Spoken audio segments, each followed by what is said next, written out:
우리가 계속해서 다니엘서를 묵상하고 있습니다. 다니엘서에서 나와 있는 환상, 다니엘에게 보여주셨던 환상이 총 네 가지였죠. 그 네 가지 환상 속에서 우리들이 바라보는 것, 그리고 다니엘이 바라보기 원하셨던 하나님의 뜻은 과연 무엇일까요? 다니엘에게 왜 계속해서 반복적으로 그 환상들을 보여주시고 그러한 이야기를 하셨을까? 사실 다니엘을 묵상하고 있는 이 시간, 우리들이 그것에 대해서 생각해 보아야 할 것입니다. 그냥 어떠한 현상으로 일어난 어떤 사건의 반복됨이 아니겠지요. 분명히 하나님께서 다니엘에게 말씀하시고자 하는 것들이 있었을 것입니다. 무언가 계속해서 사인이 일어난다라면 그 사인을 받는 우리들은 어떻게 그 일에 대해서 대처해야 합니까? 준비해야 합니다. 이것이 하나님의 말씀임을, 사인임을 알고 그것을 통해서 우리가 더 큰 위험과 실수를 하지 않도록 준비해야 하는 것. 오늘 우리가 묵상하는 다니엘서 10장 10절, 21절의 말씀도 하나님이 계속해서 보여주셨던 그 환상, 그리고 네 번째 그 환상의 이야기 꿈을 통해서 바로 다니엘과 이스라엘에게 던져주시는 것, 그리고 예수를 믿는 그리스도인들 한 사람 한 사람들에게 던져주시고자 하는 한 가지 원리를 발견하게 합니다. 우리가 그 원리에 대해서 오늘 이 시간 말씀 속에서 깊이 있게 한번 묵상해 보기 원합니다. 그 하인리의 법칙이 있습니다. 여러분들 잘 아실 거예요. 1대 29대 300의 그러한 원리가 있습니다. 그 1대 29의 300의 원리는 어떠한 일들이 일어날 때 그것들을 규명합니까? 막 300개라는 어떠한 사건들이 일어나는 것, 그것에는 어떤 재해로 다가오는 어떤 상처가 없는 그냥 가벼운 경미한 아주 사소한 일들이 먼저 일어난다라는 것이죠. 그리고 29라는 일들이 일어날 때에는요, 좀 마이너의 인저리가 있을 수 있는 그런 일들이 일어나는 것입니다. 그런데 그 속에서 계속 되어지고 반복되어지고 경고되어지는 사인이 있는데 그것을 무시할 때는 바로 1%, 바로 한 가지의 대형 참사, 아주 메이저의 그러한 큰 인저리의 사건들이 일어나게 되는 것. 산업재해를 예방하기 위해서 이제 하인이라는 사람이 과학적 접근이라는 책에서 이 법칙을 설명하였습니다. 결국에는 그가 말하고자 하였던 것은 수많은 경미하고 사소한 것들 가운데 이것들을 예방하고 준비하지 않으면 굉장히 가장 큰 메이저의 사건들이 일어날 거다라는 이야기이지요. 하나님이 우리에게 말씀하시는 것도 그렇습니다. 계속해서 말씀하고 반복적으로 말씀하시는데 동일한 실수들을 계속해서 저지른다? 내가 그것들을 알아채지 못하고 깨닫지 못하고 나는 또 내가 늘상 갖고 있는 그 실수를 저지른다? 그렇게 된다면 결국에는 가장 큰 핵폭탄급의 그러한 일들이 우리의 삶 가운데 일어날 수밖에 없다라는 경고를 우리에게 던져주시는 것이지요. 사람들은 그런데 그렇게 생각합니다. 그러한 수많은 일들 가운데서도 반드시 오늘 이 문제만 끝나면 내 삶은 괜찮아질 거야.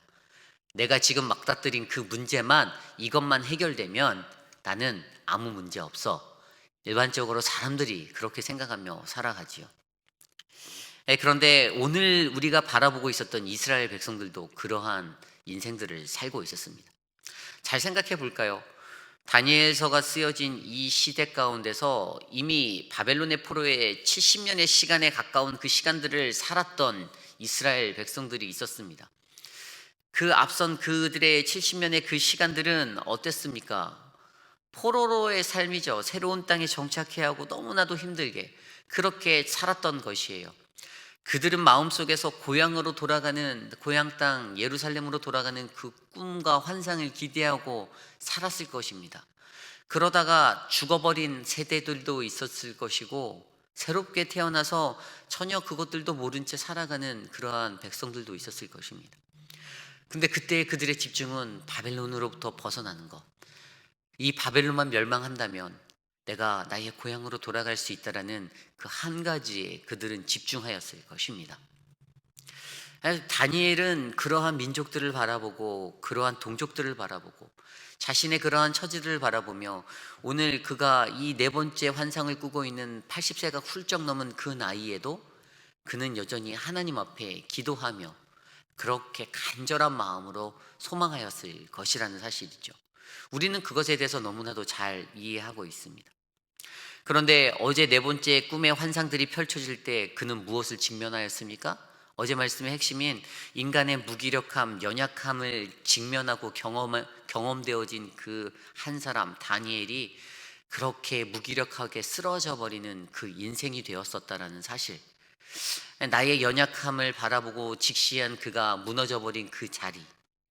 그런데 다니엘이 하나님이 사랑하는 그 사람이기에 하나님께서 어떻게 하여 주십니까? 하나님께서 다시 그를 일으켜 세워 주시는 것을 오늘 말씀을 통해서 우리에게 보여주고 계십니다. 10절 말씀입니다. 한 손이 있어 나를 어루만지기로 내가 떨었더니 그가 내 무릎과 손바닥이 땅에 닿게 일으키고 라고 설명하고 있습니다. 그가 일으켜 주시는 겁니다. 왜요? 하나님의 사람이었기 때문이죠.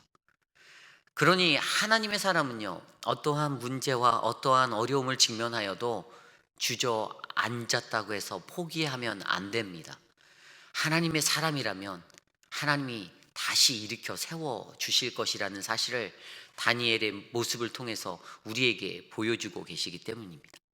그가 일으키면서 그에게 말합니다. 11절입니다. 내게 이르되 큰 은총을 받은 사람 다니엘아. 이 말씀을 듣는데 마음이 참 감격되어졌습니다. 다니엘을 향해 선포하는 그 음성은 큰 은총을 받은 사람이라고 설명합니다. 저는 이 자리에 나와 있는 저와 여러분들의 인생도 큰 은총을 받는 인생이 되시기를 간절히 소망합니다. 하나님의 그 큰 은총을 받는 인생, 바로 그러한 사람이 다니엘이었습니다. 18절 말씀에는요, 큰 은총을 받은 사람이여 두려워하지 말라, 평안하라, 강건하라라고 선포해 줍니다. 두려움에 휩싸여 있고 무기력한 내 자신, 그러한 나를 직시한 내 모습 앞에, 비참하고 초라해져 버린 나의 그 연약함 앞에 하나님이 우리에게 말씀해 주시는 것은 두려워하지 말라, 평안하라, 강건하라. 바로 하나님의 큰 은총을 받은 사람, 그것이 바로 너다라고 불러주시는 것입니다. 다니엘이 그 음성을 듣게 되었던 것이지요. 그러면서 그에게 말씀하시기를 11절에 계속해서 내가 내게 이르는 말을 깨닫고 일어서라, 내가 내게 보내심을 받았느니라 하더라. 그가 내게 이 말을 한 후에 내가 떨며 일어서니라고 설명하고 있습니다. 큰 은총을 받은 사람이 가져야 하는 가장 받는 혜택은 무엇입니까? 거기에는 하나님의 도우심이 있다라는 것이죠. 하나님의 보내심을 받은 사람이 내가 내게 보내심을 받았다라고 그렇게 선포하는 그 도우심의 사람이 나에게 온다라는 것입니다. 내가 해결할 수 없고 나 혼자 일어서지도 못하는, 그렇게 쓰러져 있고 주저앉아 있는 그러한 내 인생 가운데 하나님이 큰 은총을 받은 사람에게 임하시는 것은 바로 그분이 보내주시는, 내가 내게 보내심을 받았다라고 선포하는 그 사람을 통해서 나를 다시 일으켜 주신다는 사실입니다. 그런데 여기에서 우리가 그 큰 은총을 받은 사람이 되기 위한 한 가지 요소가 필요함을 그는 설명해 주고 있습니다. 앞서 읽었던 말씀에 깨닫고 일어서라 라고 설명하고 있습니다. 깨닫고 일어서라. 이 깨달으라는 단어를 영어 성경 NIV로 찾아보니까 consider carefully the word, 하나님의 말씀을 집중해서 조심스럽게 묵상하고 바라보는 것입니다. 내게 들려지는 하나님의 말씀이 있습니다. 하나님이 보여주시는 꿈의 계시들이 있습니다. 그것들을 더욱더 집중해서 listen carefully, 들어, 그리고 바라봐, 이렇게 설명해 주시는 것입니다. 그 보여지는 것에 대해서 단순하게 받아들이고 단순하게 생각하고 그냥 그렇게 넘기는 것이 아니라 과연 이것이 가지고 있는 참된 의미가 무엇인지를 바라봐야 할 것이야 라고 말씀해 주시는 핵심이 바로 그 큰 은총을 받은 자가 되는 가장 중요한 요소이죠. 저와 여러분들이 큰 은총이 받은 자가 되기를 원한다면 나와 내 인생은 하나님의 말씀 앞에 이러한 깨달음이 있는가, 내가 consider carefully 하고 그 하나님의 말씀을 바라보는가를 조명해 보시기를 간절히 부탁드립니다. 과연 그가 어떠한 것을 깨달았어야 할까요? 물론 우리는 그가 이렇게 깨달아야 하고 그가 하나님의 도우심을 받는 이유도 너무나도 잘 알고 있죠. 우리가 계속해서 다니엘에 대해서 묵상했던 것 중에 하나가 그가 어떠한 기도의 사람이었는지를 잘 알고 있지 않습니까?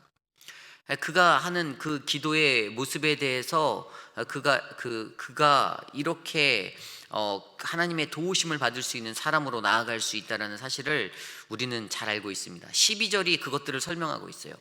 그가 내게 이르되 다니엘아 두려워하지 말라. 내가 깨달으려 하여 내 하나님 앞에 스스로 겸비하게 하기로 결심하던 첫날부터 내 말이 응답받았으므로 내가 내 말로 말미암아 왔느니라. 이 말이 무슨 말입니까? 내가 너의 말 때문에 왔다. 내가 너의 기도 때문에 하나님이 말씀해 주시는 겁니다. 너의 기도를 내가 들었다.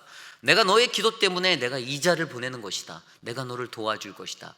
거기에는요 다니엘이 기도했다라는 사실이 있습니다.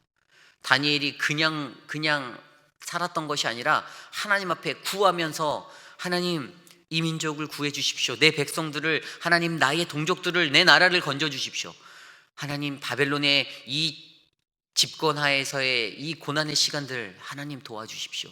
우리 고향으로 다시 저 예루살렘으로 하나님 올라가서 예배하게 하여 주십시오라는 간절한 기도가 있었다는 것이죠. 그의 기도가요 멈추지 아니하고 계속 되어졌다는 사실들을 오늘 말씀을 증명해 주고 있습니다. 우리가 무언가를 기도할 때 일회성으로 그냥 단순히 내 삶의 편안을 위해서, 문제 해결을 위해서 기도할 때가 있습니다. 하지만 하나님이 원하시는 것은요 그것들이 일회적인 어떤 행위가 되는 것을 원하시는 것이 아니라 우리의 삶의 습관이 되고 우리의 삶의 모든 것이 되고 내 삶에 계속되어지는 그러한 패턴들이 되기를 원하신다는 사실입니다. 내 삶의 일부분이 되기를 원하신다는 것입니다.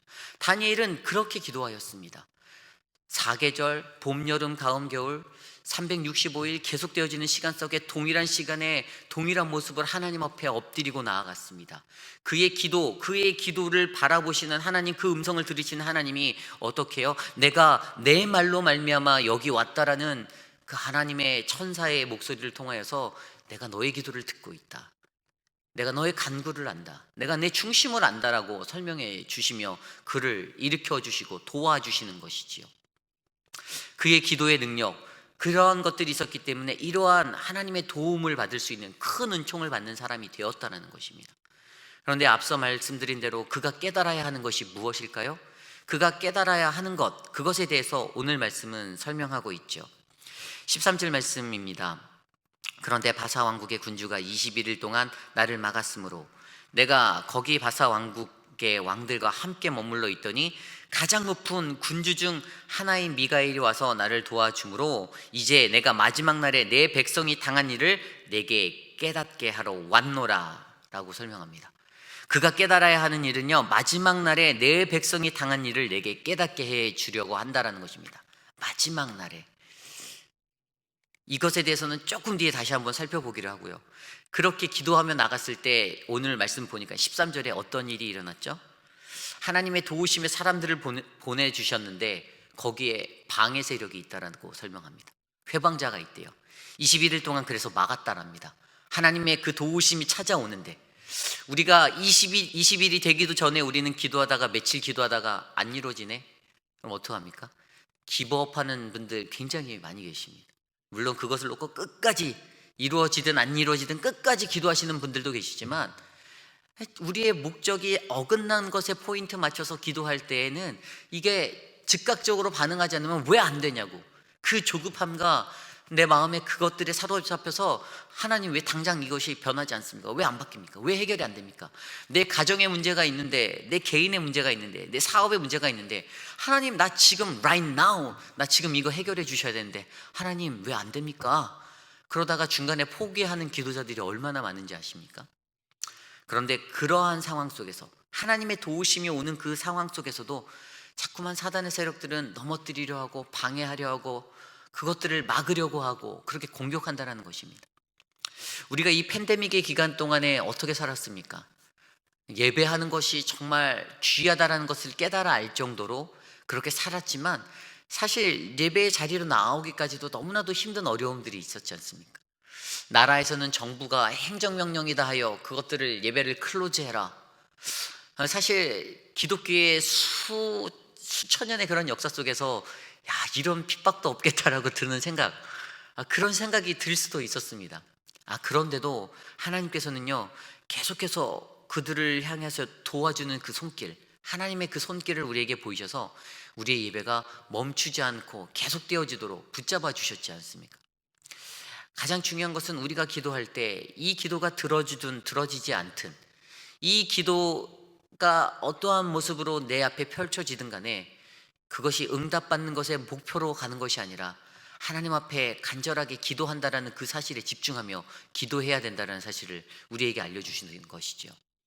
그렇게 기도하였지만 그럼에도 불구하고 계속되어지는 방해가 있고, 그런 어려움들이 있었다는 사실, 이것이 바로 그리스도인으로 살아갈 때 이 땅에 사는 우리들에게 펼쳐지는 그러한 고난과 어려움의 자리들이지요. 그럼에도 불구하고 하나님이 말씀해 주시는 것은 다니엘처럼 끝까지 기도하며 변하지 않는 모습으로 기도하며 그렇게 살아가는 것을 우리에게 말씀해 주고 계신다는 사실입니다. 그래서 그가 깨달아야 하는 그 사실이 바로 14절에 나온 대로 마지막 날에 내 백성이 당할 일에 대해서 깨닫게 하여 주겠다라는 그것이었죠. 근데 과연 이 깨달음이 무엇일까요? 오늘 말씀 20절 말씀을 볼까요? 21절, 그가 이르되 내가 어찌하여 내게 왔는지 내가 아느냐? 이제 내가 돌아가서 바사 군주와 싸우려니와 내가 나간 후에 헬라의 군주가 이를 것이라.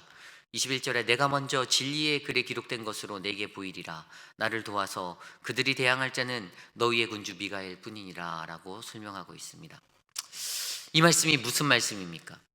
그가 깨달아야 하는 것에 대해서 20절 21절에 설명해 주었어요. 지금 그가 기도했던 것이 무엇이었죠? 이전에 기도했던 것이 무엇이었습니까? 다니엘이 기도하였던 것은 하나님, 이 바벨론만 없다라면, 이 바벨론만 멸망한다라면 우리가 회복될 수 있습니다. 근데 오늘 하나님이 그 하나님이 보내신 사람을 통해서 들려주는 메시지가 무엇입니까? 너의 생각이 틀렸어. 거기서 끝이 아니야. 바벨론만 끝난다고 끝나는 게 아니다. 바사군주와 내가 지금 싸우러 갈게. 봐봐라, 페르시아가 바벨론을 잠식하고 너희를 휘잡았지 않니? 그러면 내가 이제 바사군주와 싸우러 내가 가줄게.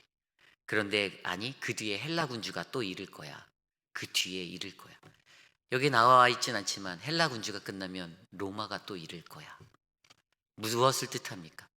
내가 직면한 그 문제가 지금 당장 해결되기를 바라는 인간의 마음이 있었지만, 하나님이 말씀해 주시는 것은 그 문제는 끝나지 않고 계속해서 이를 거라는 사실입니다. 그냥 우리들의 기도도 당장 이것만 끝나게 해주십시오, 그러면 내가 평안할 것입니다라고 말할 수 있는 그런 인생이 될 수 있겠지만, 하나님이 우리에게 보여주시고자 하는 사인은 그게 끝이 아니야. 그렇게 해서 네가 평안 찾으면 그때는 나로부터 멀어져서 너의 인생을 누리며 살게? 하나님이 원하시는 그 메시지가 그에게 네 번의 환상으로 보여주셨던 가장 큰 핵심의 이야기가, 우리가 받는 어려움의 문제들, 그 문제는 결코 끝나지 않는다라는 사실.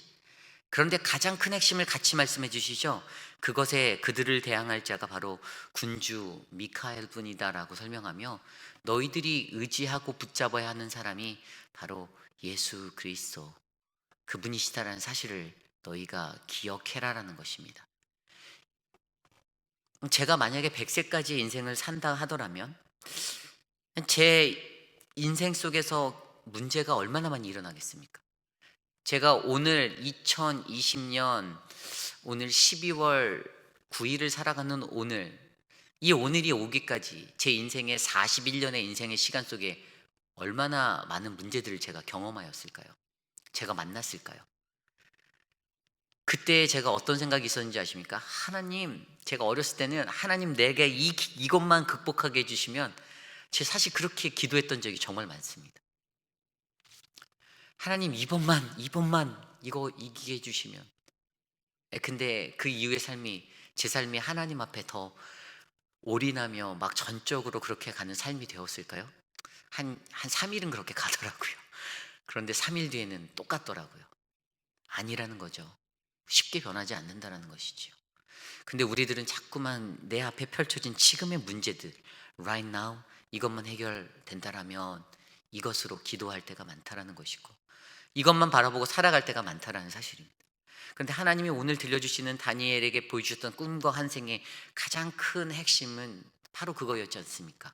멈추지 않는다, 끝나지 않는다, 또 올 거야, 더 큰 게 올 거야, 더 힘들 거야, 이것만 넘어가면 너 더 올 거야. 근데 이것을 위해서 내가 붙잡아야 하는 예수님, 과연 너는 전적으로 그분을 붙잡고 있니라는 사실이죠. 이스라엘이 그것을 몰랐습니다. 다니엘은 알았을 것 같아요. 사실 다니엘이 여기서 다시 한번 주저앉지 않습니까? 내가 힘이 다시 빠졌습니다. 그를 일으켜 줬는데도 힘이 쫙 다시 빠져버리는 거예요. 왜요? 이 사실을 알게 됐는데 이 꿈에 대한 이야기, 이것들을 해석이 자기에게 마음이 전달되는데 얼마나 기진맥진해지는 정도로 힘이 쫙 빠져버리겠습니까? 사람들이 전혀 그렇게 살지 않습니다. 나라는 존재조차도 그렇게 살기 힘듭니다. 그런데 이것들 앞에서 그것들을 발견하고 알게 되고 깨닫게 된 그의 마음은요, 앞서 자기의 그 무기력함을 알아서 무기력하게 주저앉았던 것 그 이상의 주저함이 자기에게 찾아왔을 거예요. 사랑하는 성도 여러분, 인생을 살아갈 때 우리도 어떠한 것들을 기대하며 나아가십니까? 제가 앞서 설명드린 대로 큰 은총을 받은 자가 되라, 이것들이 믿는 공동체, 우리들의 비전이 되기를 소망한다고 하였지 않습니까? 그런데 그것을 정말로 누리기 위해서는 우리가 하나님 앞에 정말 변하지 않는 모습으로 기도하며 나아가야 되고, 우리가 하나님 앞에 정말로 깨달음이 있는 그러한 자들로 서야 하는데, 사실 이 두 가지를 완벽하게 이룰 수 있는 성도, 신자, 그리스도인이 과연 이 세상에 몇 명이나 될까요?